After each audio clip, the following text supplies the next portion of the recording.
students, I am Shilpi Raghuvanshi, your biology teacher. Today we are going to study about five kingdom classification. कौन सा कितने kingdom? Five kingdom classification. इसके पहले हम इसका थोड़ा सा इंट्रो देखते हैं कि फाइव किंगडम क्लासिफिकेशन है क्या और किसने दिया है हमको. ठीक है, तो ये जो फाइव किंगडम क्लासिफिकेशन है, this is the second most classification of the classification system which is very known, जो सबसे ज़्यादा हमको पता है. जो स्टार्टिंग का जो एक क्लासिफिकेशन था वो था टू किंगडम, जिसमें हमको कैरलस लीनियस ने दिया था. ये बात बिल्कुल याद रखिएगा कि कैरलस लीनियस ने हमको टू किंगडम क्लासिफिकेशन दिया, जिसमें उन्होंने ऑल लिविंग ऑर्गेनिज्म को सिर्फ दो किंगडम में डिवाइड किया था, ओनली टू किंगडम में.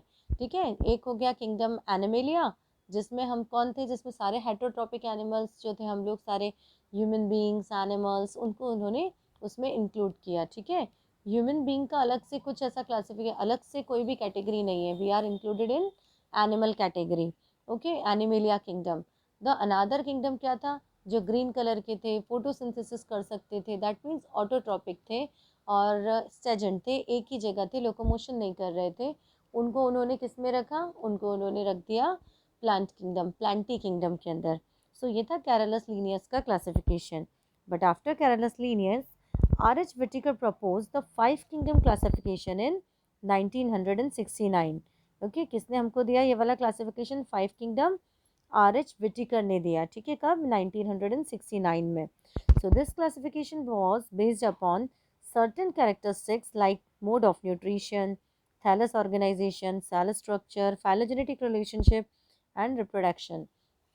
कोई भी साइंटिस्ट अगर कोई नया क्लासिफिकेशन देता है तो वो किस बेस पर देगा? अगर आप भी अपना एक आंसर, आपको अगर स्कूल में कोई ऐसे लिखने के लिए दिया जाता है, निबंध हिंदी में भी या इंग्लिश में, तो आप क्या करते हो? सबसे पहले उसका एक पूरा कंटेंट लिखते हैं अपने माइंड में, पहले उसका एक पूरा प्रॉपर एक रफ वर्क प्रिपेयर करते हैं कि हमको उसके अंदर जो ऐसे हम लिखने वाले हैं उसके अंदर हमें कौन कौन से पॉइंट इंक्लूड करना है, या किस बेसिस पे हमको अपने ऐसे को प्रिपेयर करना है ना, किस बेसिस पे हमको उस ऐसे को पूरा लिखना है, डेवलप करना है. सेम वैसे ही जब साइंटिस्ट अगर इतना बड़ा क्लासिफिकेशन कर रहे हैं तो कोई ना कोई बेसिस तो उनके माइंड में होता होगा ना, जिसके बेस पर या जिसके आधार पर वो अपना पूरा क्लासिफिकेशन या इतना बड़ा थ्योरी देते हैं. सेम वैसे ही R.H. विटिकर ने क्या किया कि उन्होंने एक जो क्लासिफिकेशन दिया फाइव किंगडम, वो किस बेसिस पे दिया कि मोड ऑफ न्यूट्रिशन, कि मतलब कि कौन प्लांट है, कौन किस तरह से अपना फूड को इनटेक करता है, मतलब कि कौन ऑटोट्रॉपिक है, कौन हेटरोट्रॉप है, और कौन सिम्बायोटिक है, या फिर किस तरह से वो अपने न्यूट्रिशन को यानी अपने फूड हैबिट को कंप्लीट कर रहा है. थैलस ऑर्गेनाइजेशन मतलब प्लांट बॉडी का ऑर्गेनाइजेशन कैसा है, वो कैसा दिखता है, उसके रूट्स, स्टेम, लीव्स उसमें हैं कि नहीं हैं, उनके अंदर क्लोरोफिल है या नहीं है, ये भी उन्होंने ध्यान रखा.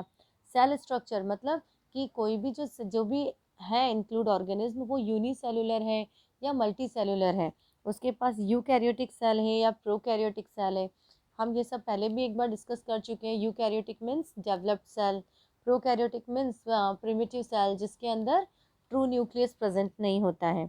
ठीक है, फिर फाइलोजेनेटिक रिलेशनशिप की कौन किसके बाद में डेवलप हुआ. रिप्रोडक्शन मीन्स कि अपने ही जैसे न्यू नया यंग वंस को प्रोड्यूस करने की जो टेंडेंसी है उसको अपन रिप्रोडक्शन बोलते हैं. तो ये सारे बेसिस उन्होंने अपने माइंड में रखे और उसके बाद एक क्लासिफिकेशन सिस्टम दिया. कब? इन द ईयर 1969 में, जिसको हमने क्या बोला? फाइव किंगडम क्लासिफिकेशन बोला. और इस फाइव किंगडम में उन्होंने किस किस को इंक्लूड किया? देखो आप, फर्स्ट हुआ Monera, second one is protest, third one is fungi, fourth one is Plantae and five one is animalia. तो उन्होंने ऐसे पूरे फाइव किंगडम को विटेकर ने क्या किया? पूरा प्रपोज किया और बना दिया. अब आप देखो, ऑर्गेनिज्म को उन्होंने टू पार्ट्स में सबसे पहले डिवाइड किया. This is the general classification. Okay, रे डायग्राम टाइप ऑफ क्लासिफिकेशन है ये, जिसमें क्या ऑर्गेनिज्म उसको टू पार्ट्स में डिवाइड कर दिया, प्रोकैरियोटिक एंड यूकैरियोटिक. तो हमको पता है जो प्रोकैरियोट होते हैं उनके पास ट्रू न्यूक्लियस नहीं होता है, प्रिमिटिव्स होते हैं. यूकैरियोट्स के पास क्या होता है? ट्रू न्यूक्लियस होता है, पूरे वेल डेवलप ऑर्गेनल्स प्रेजेंट होते हैं. सो प्रोकैरियोट्स के अंदर उन्होंने किसको रखा, कौन सा किंगडम रखा? Monera kingdom. Because Monera kingdom में जो इंक्लूड है ऑर्गेनिज्म, वो सब क्या होते हैं? उनके पास एक तो सिंगल सेल होगा, दैट मीन्स वो यूनिसेलुलर होंगे, है ना. यूनि का मतलब क्या होता है? यूनि का मतलब होता है सिंगल सेल. तो उनके पास सिंगल सेल है और उनके पास पता है वेल डेवलप न्यूक्लियस नहीं होता है. मतलब हम कह सकते हैं कि न्यूक्लियस का अभाव होता है, ठीक है, वेल डेवलप न्यूक्लियस का, तो सेल ऑर्गेनल्स तो होंगे ही नहीं पूरी तरह से डेवलप, तो वो सब होते हैं मोनेरॉन्स, ठीक है। मोनेरॉन्स मीन्स मोनेरा के ऑर्गेनिज्म मोनेरॉन्स, तो वो सब होते हैं किस में डाला उन्होंने इस किंगडम को, प्रोकैरियोटिक में डाला। फिर यूकैरियोटिक को उन्होंने सेल के अकॉर्डिंग टू में डिवाइड कर दिया। ये ऐसे ऑर्गेनिज्म जिनके पास सिर्फ एक सिंगल सेल से पूरा बॉडी बना है वो हुए यूनिसेलुलर। तो यूनिसेलुलर में कौन आ गए, प्रोटिस्ट आ गए। जितने भी प्रोटिस्ट थे दैट मीन्स प्रोटिस्टा के जो ऑर्गेनिज्म है वो प्रोटिस्ट हुए, तो वो किस में आ गए, यूनिसेलुलर के अंदर आ गए, ठीक है।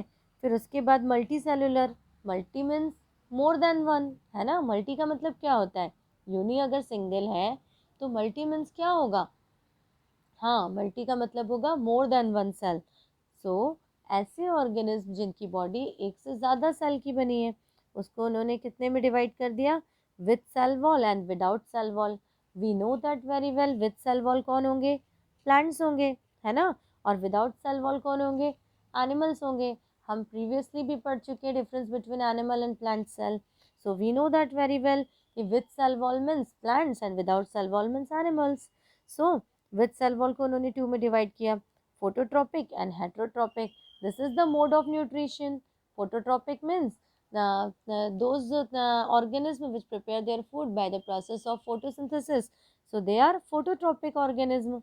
Okay, जो अपना फूड फोटोसिंथेसिस के थ्रू प्रिपेयर कर रहे हैं वो कौन होंगे, वो फोटोट्रॉपिक होंगे, दैट मीन्स ऑटोट्रॉपिक होंगे। And we know that the plants are autotrophic organism, है ना। और हेटरोट्रॉपिक में कौन आएंगे, फंगस, फंगस मीन्स फफूंद। हम जानते हैं कि उनके पास क्लोरोफिल नहीं होता है, so they can't prepare their own food, है ना। जब क्लोरोफिल है ही नहीं तो वो अपना फूड प्रिपेयर कर ही नहीं सकते, सो दे आर हेटरोट्रॉपिक, मतलब अपने फूड के लिए, अपने न्यूट्रिशन के लिए वो किसी और के ऊपर बेस्ड रहते हैं, किसी दूसरे ऑर्गेनिज्म पर बेस्ड होते हैं, so they are heterotrophic organism. Okay, so now without cell wall को उन्होंने किस में डाल दिया, Animalia kingdom, that means we are, हम लोग कौन है, हम लोग एनिमल्स हैं, so we are included in animal kingdom. So our cell, हमारा सेल जो होता है उसके पास क्या होता है, बाहर सेल वॉल प्रेजेंट नहीं होता है। सो ये एक तरह का हम कह सकते हैं कि विटिकर ने पूरा ऑर्गेनिज्म के क्लासिफिकेशन का ये आउटलाइन प्रिपेयर किया, रूपरेखा आउटलाइन है ये, ठीक है। 5 किंगडम थे, मोनेरा, प्रोटिस्ट, फंगी, प्लांटियन, एनिमेलिया। जब ये किंगडम उन्होंने पूरा बना दिया उसके बाद भी इसमें कुछ लिमिटेशंस तो होंगे ही होंगे, होंगे ना लिमिटेशंस। तो वो क्या लिमिटेशंस थे, जो कुछ साइंटिस्ट है ना वो इस जो थ्योरी इन्होंने दी, जो क्लासिफिकेशन दिया विटिकर ने, उससे पूरी तरह से एग्री नहीं थे। वो क्या बोल रहे थे वो, कि उन्होंने एल्गी और protozoa should be placed into the same kingdom. Algae और प्रोटोजोआ सेम किंगडम में नहीं रखने चाहिए, बिकॉज एल्गी क्या है, एल्गी खुद से फूड प्रिपेयर करते हैं, वो ग्रीन कलर के होते हैं, है ना। सो उनको एक किंगडम में नहीं रखना चाहिए, तो इट इज़ हम कह सकते हैं this is the limitation. Okay, और कुछ क्लासिफिकेशन स्कीम क्या था, प्रोटोजोआ प्लेस उन्होंने किस में की, एनिमल किंगडम में कर दिए, मतलब यहाँ पर कुछ ना कुछ कन्फ्यूज़न था ना, so this is the limitation.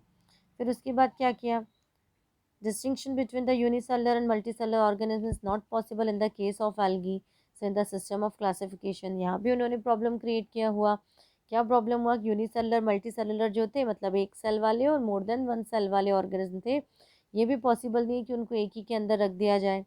ये देखिए, ये है Whittaker, Robert Harding R H Whittaker, ठीक है। So each group, next limitation क्या है, each group has so many diversities that it is the different to keep them together. मतलब कितनी सारी डाइवर्सिटी है ऑर्गेनिज्म में, जैसे जो मोनेरन्स हैं, all the monerans contain eukaryotic prokaryotic cell, sorry, तो जितने भी मोनेरन्स हैं उनके पास प्रोकैरियोटिक सेल है, ठीक है। और जो प्रोटिस्ट हैं वो क्या है, प्रोटिस्ट यूनिसेलुलर नहीं होते, यूनिसेलुलर होते हैं। ये क्या है, यूकैरियोटिक सेल वाले होते हैं। तो इन्होंने वॉल वाले और वॉललेस एनिमल्स, या सॉरी ऑर्गेनिज्म, एंड जो फोटोसिंथेटिक थे और नॉन फोटोसिंथेटिक ऑर्गेनिज्म थे, या जिनके पास सेल था और जो सिर्फ फिलामेंटस थे, उनको सबको उन्होंने एक साथ रख दिया। सो ये क्या है, एक लिमिटेशन है, ड्रॉबैक है इस क्लासिफिकेशन का। और फिर वायरस, वायरस को उन्होंने किसी भी किंगडम में इंक्लूड नहीं किया, क्योंकि वो वायरस का बताते ही नहीं थे कि वो एग्जिस्ट करते हैं, मतलब उनका कोई अस्तित्व है। तो फिर क्या हुआ, वायरस को उन्होंने किसी में भी इंक्लूड नहीं किया, बट हम जानते हैं वायरस हैं। अभी भी हम जितना जो सफ़र कर रहे हैं, जिसके कारण हम ऑनलाइन स्टडी कर रहे हैं, कोरोना वायरस, वो भी वायरस कैटेगरी का है ना, कोविड-19। ओके, सो वायरस का उन्होंने कोई किंगडम नहीं बताया, so it is a great drawback, बहुत बड़ा ड्रॉबैक है ये। And Archie bacteria differ from other bacteria in structure, और जो आर्की बैक्टीरियाज थे वो बैक्टीरिया से डिफरेंट थे, पर उन्होंने यहाँ भी उनको सेपरेट नहीं किया। तो ये काफ़ी सारे लिमिटेशंस थे। जैसे माइकोप्लाज्मा हो गया, माइकोप्लाज्मा को भी उन्होंने क्या करा, प्रोकैरियोट्स के साथ रखा, बट ये थोड़ा सा किससे सिमिलरिटीज़ रखते हैं, mycoplasma quite different from the bacteria, बिल्कुल डिफरेंट है बैक्टीरिया से, where they have placed along with prokaryotes, फिर भी उनको प्रोकैरियोट्स के साथ उन्होंने रखा। यहाँ तक कि जो सिम्बायोटिक एसोसिएशन रखते थे, दैट मीन्स सिम्बायोटिक एसोसिएशन वाले मतलब कि म्यूचुअल अंडरस्टैंडिंग वाले, जो एक दूसरे को फ़ायदा पहुँचाते हैं, उसको अपन सिम्बायोसिस कहते हैं ना, कि दो ऑर्गेनिज्म एक दूसरे के साथ रहते हैं, एक दूसरे की ज़रूरत को पूरा करते हैं। जैसे लिचेंस हो गए, लिचेंस में lichens are the combinations of algae and fungus. तो लिचेंस में जो एल्गी है वो फोटोसिंथेसिस करेगी, फंगस को फूड प्रोवाइड करेगी, और फूड क्या करेगा, जो फंगस है वो क्या करेगा, वो एल्गी को रहने के लिए प्लेस प्रोवाइड करेगा। ठीक है ना। सो उन्होंने क्या किया, विटिकर ने, the symbiotic associations are not considered in the classification system. उन्होंने क्लासिफिकेशन सिस्टम में सिम्बायोटिक एसोसिएशन को कोई जगह नहीं दी है। ठीक है। सो ये भी एक तरह का ड्रॉबैक हुआ।